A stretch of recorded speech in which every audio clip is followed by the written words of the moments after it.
Hey, Black Rock Church, Pastor Josh here again. You can see here I'm at the church, and it's a little weird being here when it's so quiet. I actually turned the lights on for you guys, and it's a little bit dark in here usually, and it's cold right now because we've got the heat off, usually have the lights off.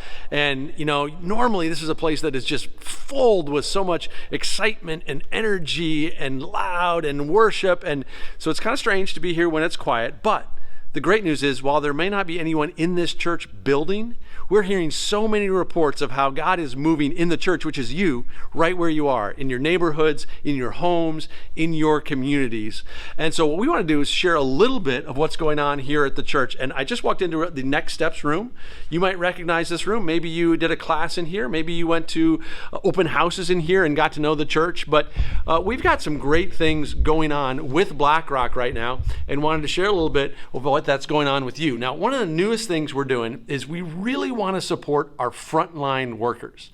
Now, frontline workers are the ones that put masks on, glove up whenever they go to work because they are serving people all in the community. And so we have actually a virtual prayer wall that our staff and our prayer team are going to be using to pray for these workers who are out risking their lives, really, to serve all of us during the day. And I want to share a couple of the stories that I got from them. So this is Alfredo. You can see where he works. He's a delivery person, and he delivers packages every day. He says it's busier now than it's ever been, even busier than Christmas. And he also is actually he is getting married this weekend. He's doing a no-guest wedding, and then they're going to have a big celebration, hopefully in the summer, where they can have everyone together. So we're praying for Alfredo, who's out there every day. This is a picture of Amy and her unit at the hospital. Now, she's a nurse, and her unit used to be an ortho unit, but it got changed to a COVID unit. So every time she goes to work, she's with patients who have tested positive. Next picture I have is Mike. This is Mike. Mike is the manager of a drugstore. And I was actually talking to Mike yesterday, and he told this crazy story that just this week, a man came into his store, and this guy was yelling and screaming, and he had tested positive, and he was threatening that he was going to infect people at the store if they didn't get his groceries. And so I prayed with Mike. We're praying for Mike. We're praying for all those workers that are on the front line. And if you're a frontline worker, or maybe you have a family member who is, we'd love to pray for them, and actually even pray for them by name. So we're asking if you can actually email us, right? info@blackrock.org. Email us the name and the job they have. We would love to be praying for those frontline workers. And in addition to praying for them, we're also doing things that can support them. You may have seen the post on social media where we had a community group who took 90 cases of water and sports drinks to Bridgeport Hospital. We talked to Bridgeport Hospital, and at that time they didn't need meals. We're actually providing meals for them as well now, but they didn't need meals, they needed drinks. So we took over last week 90 cases of drinks.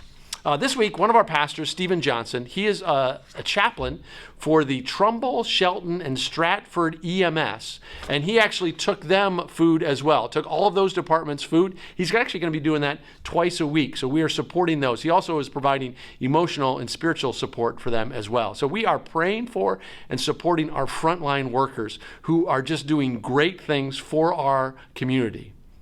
Now, for the rest of us, our life isn't quite as exciting.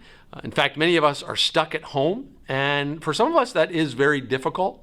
And as always, we want to remind you that we want to help you. If you need any sort of prayer, if you need financial help, if you need emotional support, if you can email us at care@blackrock.org. Just email us. We would love to reach out and respond to you in any way that we can. Now, for the rest of us, those of us who are stuck at home, as a church, we have a challenge. Our staff was talking this week and saying that we've been talking to some of our people from our church and realizing that a number of people have sort of a hold on mentality. I'm kind of just trying to hold on till life gets back to normal, whatever that's going to look like. And our challenge for us as a church, for those of us who are stuck at home, is that not to look at this as holding on, but really look for how God is going to use you where you are. Made me think of the story of Esther. If you know the story of Esther from the Bible, she had a pretty rough life. She actually got taken from her family to be one of many wives that the Pharaoh had. And then the Pharaoh was going to kill her whole family and her whole ethnic race.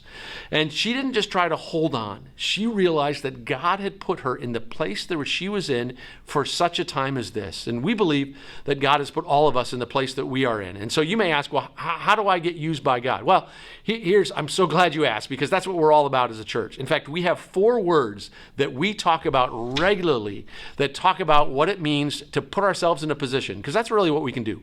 Put ourselves in a position to be used by God. The words we use are worship, community, serving, and ownership. If we are doing these things on a regular basis, it really helps us stay connected to God, to get ourselves ready. So really fast, I'm going to go through what we are doing as a church to help all of us do that. If there's something that applies to you, pause the video, go look this up, and join it, all right? So first of all, it talks about worship. Now, we actually have multiple worship services. We have a Sunday morning adult service, kids service, young adult service, Tuesday, Wednesday student services, all these services. If you're not going to an online service at Blackrock, stop the video right now, go and watch one of these services that are every week. In addition to worship, we said community. Community is so important. We need you to join into community so you are connecting on a regular basis with people from your church that can encourage you. So go to the website here, go sign up to be involved in a community group or Living Free or Starting Point, some way to connect with other people. Finally, serving. Serving is so important. Serve in your home. If you're a student, serve your parents. If you're a kid, serve your parents. If you're a parent, serve your kids. But also, we have some opportunities coming up. These are in a email that went out just earlier this week. You're going to hear about them on Sunday during the service as well. But we have opportunities where we can be serving right in our community. You can look up more information on that on the website, blackrock.org. And then finally, ownership. Ownership means you take ownership of your faith. You are growing yourself, and you can do that in a number of ways. We have daily devotionals for adults, kids, and students. Those are on there right now. Family devotionals out there as well. Ownership, maybe you can read a book as well. Do something to grow yourself. We love that God is moving. God is moving in your life, in your space, in your house.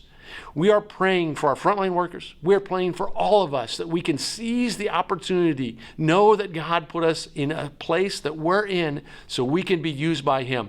We are so encouraged by what we hear from you. We are so excited as a church about helping you grow during this time. We love you and we are here for you. Thanks so much, Blackrock Church.